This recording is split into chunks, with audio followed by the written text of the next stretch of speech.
有农民投诉，伫咧台中市南屯区的老厝溪圳沟对清明节连假进前，就有出现不明的油污，这溪水是变乌佮变臭，互农民真烦恼，稻仔阴田会受到污染。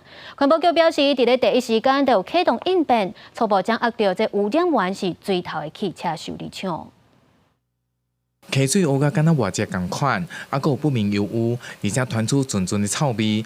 农民看到用来灌溉水源，竟然成了这个模样，嘛烦恼生计受到影响。这是几个有鱼有无？你看吼，这就是啊。对着农民的脚步来到田边，虽然经过7回好大雨，不过详细看卖水道，还是有油污出现。这是台中南屯老厝溪下游的农田灌溉沟仔，当地农民讲安尼状况，为4月清明连假进前就发生，不过到即摆已经5月，还佫继续，烦恼农作物受到污染。油啊，你正经啊，正经是即摆较大丛，无细丛的时，稻会死啊，啊，佫晒面顶遐咧。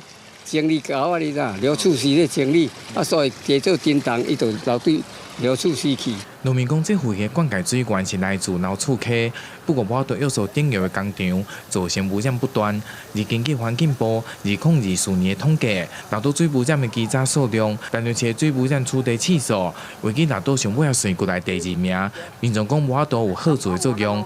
环保局表示，除了第4月初就启动应变，嘛对查出来源是2间汽车修配厂。 是大概主要偏向废入燃油类的，可能我们怀疑可能是汽车修配厂这边出来的，发现异常，我们就会启动应变。那另外我们环保局目前在台中市各大排水重要排水也是感测器。市府表示，除了近年来完成，这个区域下水道整治，卖装设监控设备来防治，而且依法来开发。至于被点名修配厂业者是无愿意回应。